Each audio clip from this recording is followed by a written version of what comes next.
各位前輩拳友，你哋好。呢個視頻係笑談太極拳。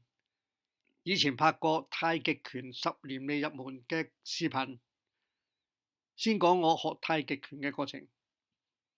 可以用瞎子摸象作比喻。初練太極拳盤架子，摸到象身，因為塊頭最大。走架子時動作硬過機械人。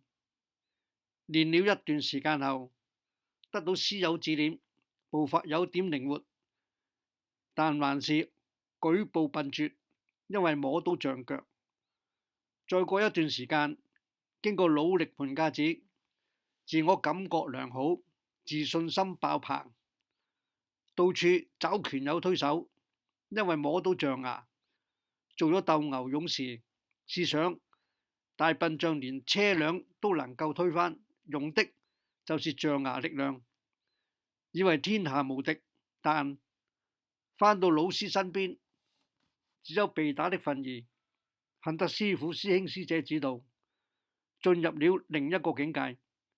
盤架子時追求柔的感覺，摸到象鼻了，進步了，又到處推手，想試自己功夫有多深厚，因為對手用力，自己唔輸得，連飲奶力都出埋，結果多年嚟練柔的功夫都冇咗，消失咗。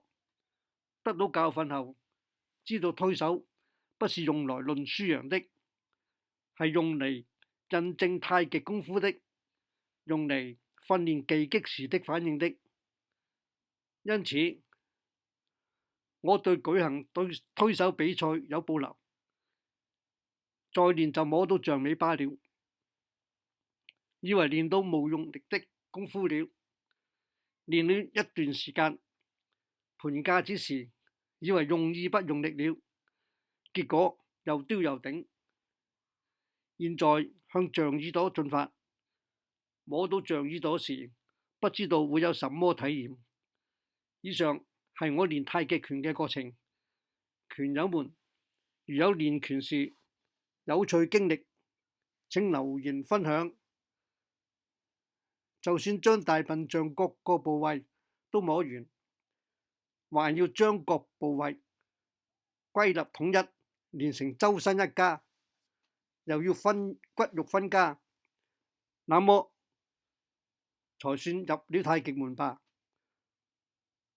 我練拳推手經驗，初練推手時只可以同老師推，就算師兄弟因為面子問題唔輸得，連陰招都出埋，最後都係鬥牛反面收場。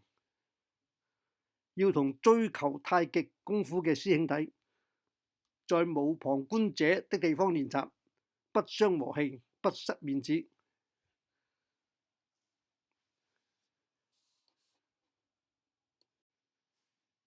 多謝各位收睇，並請留言、讚好、訂閱，多謝各位。